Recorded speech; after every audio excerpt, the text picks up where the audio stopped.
जय Hind. Math for job YouTube channel पे स्वागत है।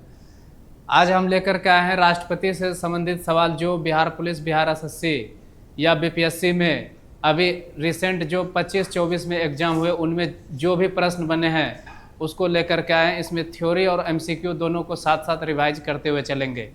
तो राष्ट्रपति को समझने से पहले यहाँ पर लिखा हुआ है पहला प्रश्न कि राष्ट्रपति अपना त्याग पत्र किसको देता है, तो उपराष्ट्रपति को देता है। ये सिंपल सी बात है कि उपराष्ट्रपति को देता है। ये अभी देखिए 2024 में पूछा गया था, लेकिन राष्ट्रपति को थोड़ा अभी डिटेल में देखते हैं कि राष्ट्रपति जो होता है ये भारत का सर्वोच्च व्यक्ति होता है। राष्ट्रपति जो होता है ये भारत का, पेन चेंज कर लेते हैं यहाँ पे, राष्ट्रपति जो होता है ये भारत का सर्वोच्च व्यक्ति होता है। राष्ट्रपति तीनों सेनाओं का कमांडर होता है। राष्ट्रपति तीनों सेनाओं का कमांडर होता है। ये सबसे बड़ा व्यक्ति होता है भारत का। और राष्ट्रपति का पद जो है ये ब्रिटेन से लिया गया है। राष्ट्रपति भारत के राष्ट्रपति की तुलना ब्रिटेन के राजा या रानी से किया जाता है। भारत के राष्ट्रपति की तुलना ब्रिटेन के राजा या रानी से किया जाता है।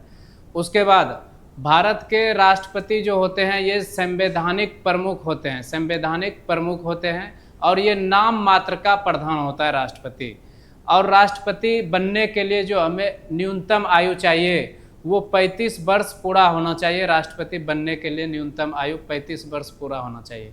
राष्ट्रपति राज्यसभा में 12 सदस्य को मनोनीत करता है। ये प्रावधान आयरलैंड के संविधान से लिया गया है, आयरलैंड के संविधान से। उसके बाद राष्ट्रपति की निर्वाचन की प्रक्रिया ये भी आयरलैंड से लिया गया। राष्ट्रपति को अगर पद से हटाना है तो उस पर महाभियोग लगा के हटाना होगा। तो राष्ट्रपति पर महाभियोग ये अमेरिका के संविधान से लिया गया है और अनुच्छेद 61 में इसका वर्णन है। तो राष्ट्रपति से संबंधित जो अनुच्छेद होता है ये अनुच्छेद 52 से लेकर के 61 तक ये राष्ट्रपति से संबंधित अनुच्छेद है। इसको याद करने के लिए एक ट्रिक जो होता है हमारा वो तरीका है पकानी कोका द्वयोदशम, पकानी कोका द्वयोदशम। ये कलर भी नहीं दिख रहा होगा, कलर रेड ले लेते हैं, अब दिखेगा। अच्छा, तो पकानी कोका द्वयोदशम। पो से हो जाएगा हमारा क्या, राष्ट्रपति का पद।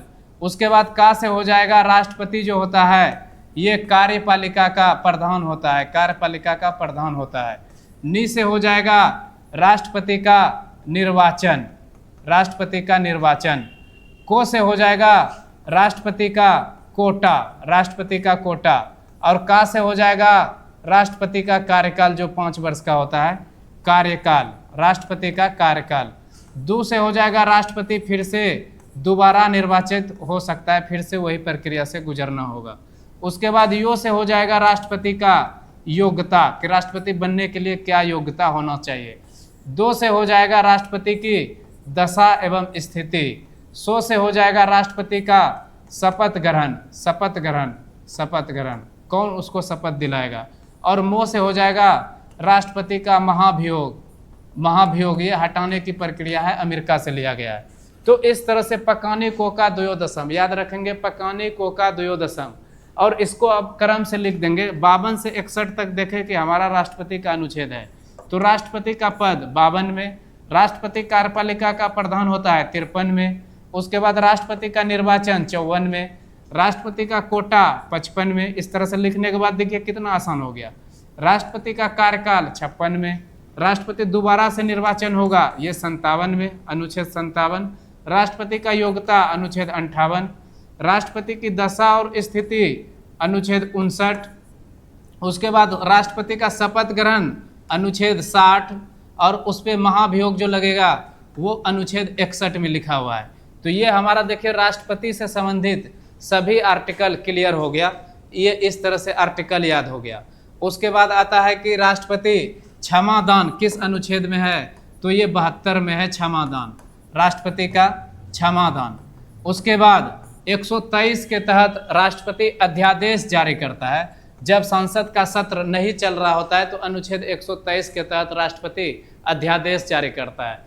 143 अनुच्छेद 143 के तहत राष्ट्रपति सुप्रीम कोर्ट से परामर्श लेता है। संवैधानिक मामले में अगर कभी राष्ट्रपति को कुछ बात समझ में नहीं आया तो वो उस स्थिति में परामर्श लेता है 143 में।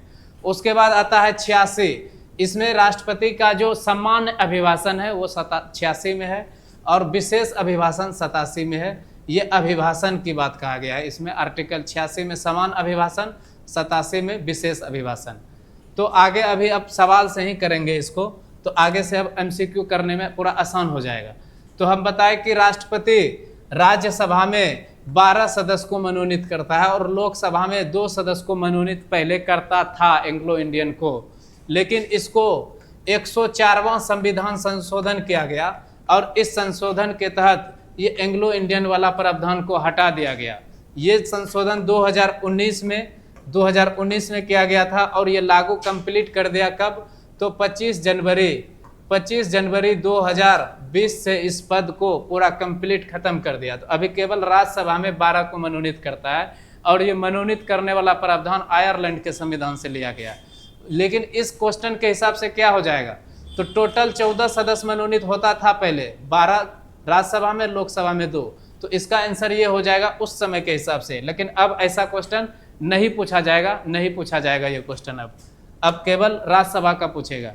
यहाँ पर देखिए, राज्यसभा में राज्य में राष्ट्रपति शासन का अर्थ है, यानी राज्य में जब राष्ट्रपति शासन लग जाता है तो वो सीधा वहां पर उस राज्य में राष्ट्रपति का शासन चलता है, यानी सीधा राष्ट्रपति का शासन चलता है।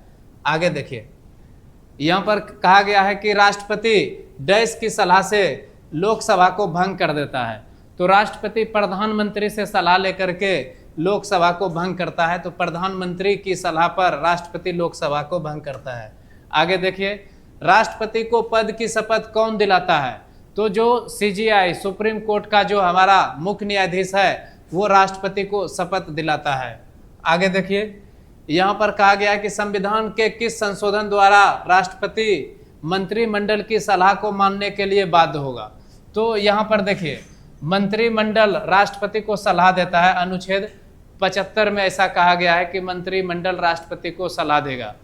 तो जो सलाह देगा उस सलाह को मानने के लिए जो बाध्य किया गया था 42वां संविधान संशोधन 1976 ईस्वी में किया गया था, लेकिन फिर से इसमें संशोधन किया गया। 44वां संविधान संशोधन 1978 ईस्वी में ये नियम बनाया गया कि जो सलाह देगा ये राष्ट्रपति मानने के लिए बाध्य नहीं होगा, वो पुनर्विचार के लिए उसको लौटा सकता है।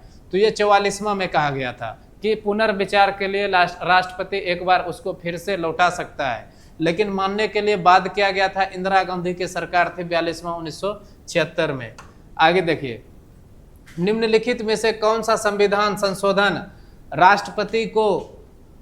राष्ट्रपति को किसी भी मामले में पुनर्विचार के लिए मंत्रिमंडल को भेज सकता है। वही बात यहाँ पर फिर पूछ लिया गया। पहले पूछा था कि राष्ट्रपति मंत्रिमंडल के सलाह को मानने के लिए बाध्य होगा वो 42वां 1976, और हम बोले कि पुनर्विचार के लिए लौटा सकती है, तो ये 44वां संविधान संशोधन 1978 में हुआ था। जनता पार्टी की सरकार, मोरारजी देसाई प्रधानमंत्री थे उस समय, इसको संशोधित किया गया था फिर से। आगे देखिए कि राज्यसभा में राष्ट्रपति कितने सदस्य को मनोनीत करता है, पीछे देखिए 12 सदस्य को मनोनीत करता है। उसके बाद देखिए, निम्नलिखित में से भारतीय गणतंत्र प्रमुख होता है, गणतंत्र का जो प्रमुख होता है वो राष्ट्रपति होता है। ये वास्तविक प्रमुख नहीं, ये नाम मात्र का प्रमुख होता है। वास्तविक प्रधानमंत्री होता है देश का। उसके बाद देखिए, भारत के राष्ट्रपति अपनी शक्तियों का प्रयोग करते हैं, वो कैसे करते हैं, मंत्रियों द्वारा नहीं, प्रधानमंत्री के द्वारा नहीं, मंत्रिमंडल के द्वारा नहीं, इस तरह से नहीं, वो सीधे अपने शक्ति का प्रयोग अपने से करते हैं या अपने अधीनस्थ अधिकारियों द्वारा करते हैं राष्ट्रपति अपने शक्ति का प्रयोग। आगे देखिए क्या लिखा है, भारत का कार्यपालिका अध्यक्ष यानी एग्जीक्यूटिव हेड कौन होता है, तो ये राष्ट्रपति होता है। कार्यपालिका का अध्यक्ष राष्ट्रपति होता है। उसके बाद देखिए यहाँ पर क्या है, भारत के संविधान के अनुसार केंद्र की कार्यपालिका शक्ति किसमें निहित है, तो केंद्र की जो कार्यपालिका शक्ति है ये केवल और केवल राष्ट्रपति में निहित है, प्रधानमंत्री में नहीं। तो इसका आंसर केवल 1 हो जाएगा। उसके बाद देखिए, भारत के राष्ट्रपति के निर्वाचक मंडल में कौन कौन शामिल होता है, तो इसमें जो शामिल होगा ये लोकसभा और राज्यसभा के निर्वाचित सदस्य और साथ ही साथ सभी राज्यों के विधानसभा के निर्वाचित सदस्य, ध्यान रखना है कि मनोनीत सदस्य इसमें नहीं होता है। उसके बाद यूटी, 2 गो यूटी, जिसमें दिल्ली और पुदुचेरी के निर्वाचित सदस्य, तो इसको दिल्ली और पुदुचेरी वाला को जो जोड़ा गया 70वां संविधान संशोधन करके इसको राष्ट्रपति के निर्वाचन मंडल में जोड़ा गया। और जम्मू कश्मीर पहले राज्य के रूप में था, लेकिन 31 अक्टूबर 2019 से ये केंद्र के रूप में राष्ट्रपति के निर्वाचन में शामिल होते हैं। तो इसमें क्या हो जाएगा, लोकसभा के सदस्य, राज्यसभा के सदस्य और राज्य विधानमंडल के सदस्य। उसके बाद ये यूटी से कौन कौन आएगा, तो दिल्ली, पुदुचेरी और जम्मू कश्मीर के निर्वाचित सदस्य। ये सब निर्वाचित सदस्य राष्ट्रपति में शामिल होता है, मनोनीत सदस्य शामिल नहीं होता है। तो देखिए यहाँ लिखा हुआ है, संसद के दोनों सदनों के सभी निर्वाचित सदस्य एवं राज्य विधान सभा के सभी निर्वाचित सदस्य। तो इसका आंसर ये सही हो जाएगा, ऑप्शन नंबर डी सही हो जाएगा। इसमें और डिटेल में लिखता तो यूटी वाला लिख देता कि दिल्ली और पुदुचेरी और जम्मू कश्मीर के निर्वाचित सदस्य भी इसमें शामिल होते हैं।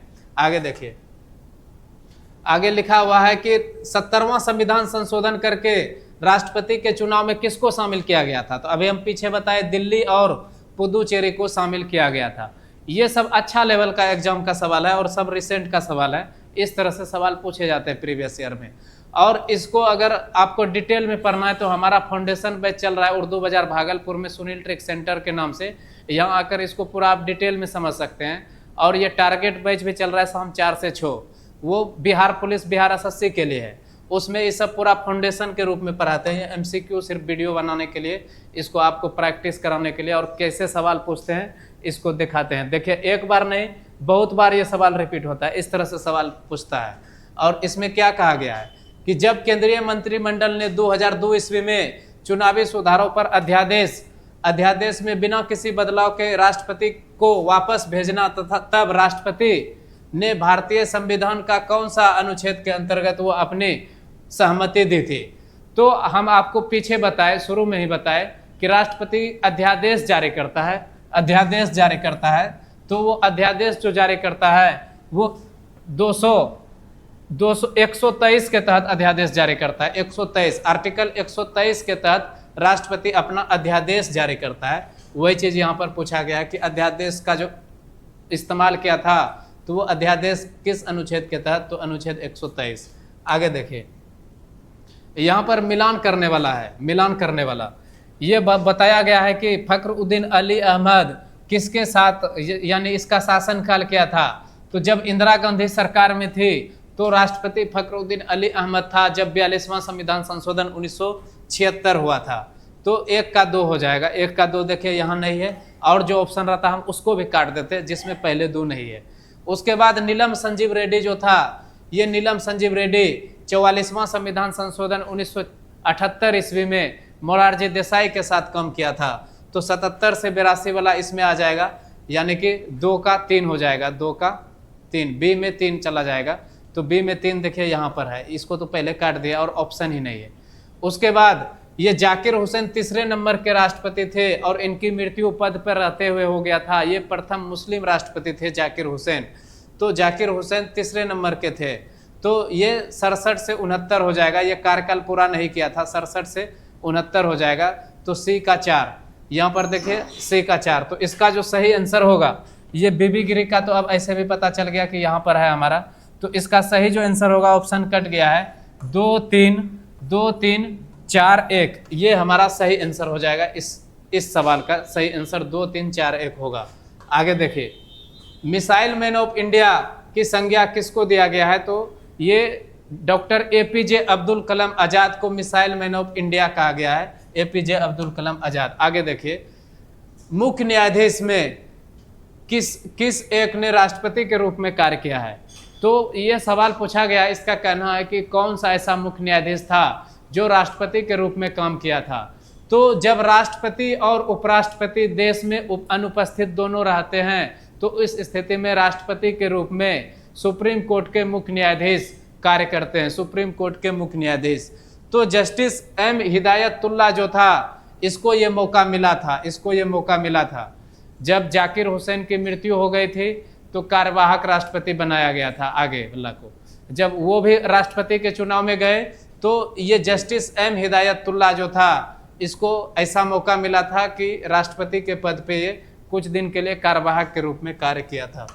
उसके बाद देखिए कौन असंगत है, ये रीजनिंग जैसा पूछ दिया है। राजेंद्र प्रसाद ये राष्ट्रपति, जाकिर हुसैन ये राष्ट्रपति, राधा कृष्णन ये भी राष्ट्रपति, ये जवाहरलाल नेहरू जो था ये भारत के प्रथम प्रधानमंत्री थे, पंडित जवाहरलाल नेहरू। आगे देखिए, यदि भारत के राष्ट्रपति का पद रिक्त हो तो इस स्थिति में उपराष्ट्रपति भी ना हो तो कौन कार्य करेगा? तो सुप्रीम कोर्ट के जो मुख्य न्यायाधीश होगा वो सुप्रीम कोर्ट के मुख्य न्यायाधीश राष्ट्रपति के रूप में कार्य करेगा, और ऐसा करने वाला एक व्यक्ति जस्टिस एम हिदायतुल्लाह। देखिए ये कितना बार पूछा गया है, यही सवाल बार बार रिपीट होता है। आगे देखिए, भारतीय संविधान का कौन सा अनुच्छेद राष्ट्रपति को उच्चतम न्यायालय में परामर्श, यानी हम बताए पीछे ही बता दिए हैं कि परामर्श की बात कहाँ किया गया है, तो 143 में राष्ट्रपति सुप्रीम कोर्ट से परामर्श लेता है। आगे देखिए यहाँ पर क्या है, राष्ट्रपति द्वारा एक अध्यादेश संसद के सत्र शुरू होने के बाद कितने समय तक चलता है? तो राष्ट्रपति जो अध्यादेश जारी करता है कब करता है? तो जब संसद सत्र नहीं चल रहा हो, कोई सत्र जब नहीं चल रहा हो तो उस स्थिति में जब देश में कानून बनाना होता है तो राष्ट्रपति अध्यादेश जारी करता है। और अध्यादेश जब जारी करता है तो इसका जो जीवन काल होता है 6 माह होता है, 6 महीना होता है। और जब संसद सत्र स्टार्ट हो जाता है तो वहाँ से अध्यादेश का जो जीवन काल हो जाता है 6 सप्ताह हो जाता है, 6 सप्ताह। तो अध्यादेश बोला है कि संसद के सत्र शुरू होने के बाद, तो इसका आंसर 6 सप्ताह हो जाएगा। शुरू होने के बाद अध्यादेश का जीवन काल जो होता है 6 सप्ताह तक रहता है। जब शुरू नहीं हुआ है उससे पहले ये 6 माह तक होता है। आगे देखिए, ये दिया हुआ है भारत के उपराष्ट्रपति का क्रम, यानी कि प्रथम उपराष्ट्रपति जो थे डॉक्टर सर्वपल्ली राधाकृष्णन, इसको भारत रत्न भी मिला है, सबसे पहले भारत रत्न भी मिला था। उसके बाद यहाँ से क्रम दिया हुआ है, इसको आपको पीपीटी मिल जाएगा, आपको पीडीएफ के रूप में इसको डाउनलोड करके देख लीजिएगा। आगे देखिए, भारत के प्रथम राष्ट्रपति राजेंद्र प्रसाद, वो कहाँ से उसका संबंध था? तो ये हमारे बिहार से थे, और बिहार के जिला पूछेगा तो ये सिवान जिला का था, सिवान जिला। आगे देखिए क्या लिखा है कि क्षमा प्रदान करने की शक्ति जो राष्ट्रपति को है वो कौन कौन से क्षमा कर सकते हैं? तो राष्ट्रपति को क्या क्या शक्ति प्राप्त है? वो क्षमा किसी को कर सकता है, क्षमा दान करता है अनुच्छेद 72 के तहत। प्रतिहार यानी किसी के सजा को वो कम कर सकता है, प्रतिहार यानी 10 साल के सजा को 5 साल में वो तब्दील कर सकता है। लघुकरण ये कठोर सजा को सरल सजा में बदल देता है, लघुकरण। विराम यानी कि जब कोई महिला गर्भवती हो या कोई कैंसर से पीड़ित व्यक्ति हो तो उसको सजा नहीं दिया जाता है, उसको कुछ दिन के लिए विराम दिया जाता है, तो ये विराम की बात कहा गया। प्रतिलंबन यानी कि सजा को कुछ दिन के लिए रोक देता है राष्ट्रपति, वो प्रतिलंबन कहलाता है। ये देखा, सजा को रोक देना ऐसा शक्ति नहीं है राष्ट्रपति को, किसी के सजा को रोक नहीं सकता और किसी के सजा को निरस्त भी नहीं कर सकता। तो इसमें पूछा है कि कूट का प्रयोग करके सही उत्तर दीजिए कि कौन नहीं है, कौन सम्मिलित नहीं है। तो हमारा यहाँ पर देखिए 6 नहीं है, और यहाँ पर देखिए 6 और यहाँ पर देखिए 7, ये दोनों नहीं है। तो 6 और 7 ऑप्शन ई पे ये इसका राइट आंसर हो जाएगा। ये पीसीएस का सवाल है, प्री का पीसीएस का सवाल है, इस तरह से पेपर में सवाल आते हैं। आगे देखिए क्या है, यहाँ पर प्रधानमंत्री का दिया हुआ है कि प्रथम प्रधानमंत्री कौन था, उसका कार्यकाल कहाँ से कहाँ तक था, किस पार्टी से था। तो ये प्रधानमंत्री वाला स्लाइड इसमें आ गया है। भारत के प्रथम प्रधानमंत्री डॉक्टर ये पंडित जवाहरलाल नेहरू ये प्रथम प्रधानमंत्री थे। उसके बाद गुलजारी लाल नंदा ये कार्यवाहक के रूप में आए थे, इनकी मृत्यु हो जाने के बाद। लाल बहादुर शास्त्री दूसरे नंबर के प्रधानमंत्री थे। लाल बहादुर शास्त्री की जब मृत्यु हुई थी ताशकंद समझौते के दौरान, इसका सवाल इस तरह से भी आता है कि ऐसा कौन सा प्रधानमंत्री है जिसकी मृत्यु भारत से बाहर हुआ है। तो लाल बहादुर शास्त्री कहाँ पर हुआ था, तो ताशकंद समझौते के दौरान इसकी मृत्यु हो गया था। ताशकंद उज्बेकिस्तान की राजधानी है ताशकंद। तो फिर से बना था कौन, गुलजारी लाल नंदा। फिर इंदिरा गांधी राज्यसभा से आई थी, प्रधानमंत्री बनी थी। सबसे ज़्यादा उम्र में बना था मोरारजी देसाई प्रधानमंत्री। उसके बाद फिर से वापस इंदिरा गांधी। सबसे कम उम्र में प्रधानमंत्री राजीव गांधी बना था। उसके बाद पीवी नरसिम्हा राव, यहाँ इसका इंपॉर्टेंट कार्यकाल रहता है। अटल बिहारी वाजपेयी मात्र 13 दिन के लिए पहली बार प्रधानमंत्री बने थे। इस पे वो विश्वास प्रस्ताव लाने वाला था, इन्होंने पहले ही इस्तीफा दे दिया। तो सबसे कम कार्यकाल बोलेगा तो अटल बिहारी वाजपेयी, सबसे अधिक कार्यकाल बोलेगा तो जवाहरलाल नेहरू, दूसरा सबसे अधिक कार्यकाल बोलेगा तो इंदिरा गांधी। इस तरह से यहाँ पे अटल बिहारी वाजपेयी पुनः फिर से आया था प्रधानमंत्री के पद पे अटल बिहारी वाजपेयी, लेकिन जब पहली बार बना था 13 दिन में उसका सरकार गिर गया था। उसके बाद मनमोहन सिंह। मनमोहन सिंह ऐसे प्रधानमंत्री थे जो आरबीआई के गवर्नर रह चुके थे। तो इससे सवाल आता है कि किस प्रधानमंत्री का हस्ताक्षर भारतीय नोट पे है, तो ये डॉक्टर मनमोहन सिंह। उसके बाद वर्तमान में अभी नरेंद्र मोदी चल रहा है प्रधानमंत्री 2014 से वर्तमान तक।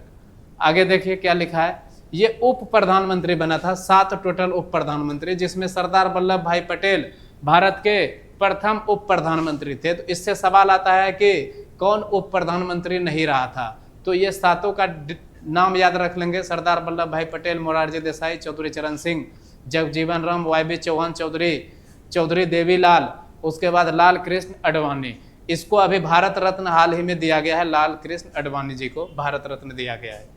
उसके बाद देखिए स्लाइड जो था हमारा यहीं तक था।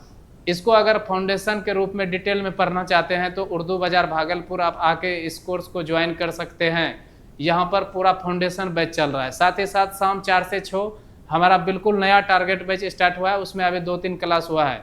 इसको आप डिटेल में पढ़ना चाहते हैं तो आप हमारे ऑफलाइन संस्थान पर आकर के पढ़ सकते हैं। मिलते हैं फिर नेक्स्ट वीडियो में। जय हिंद।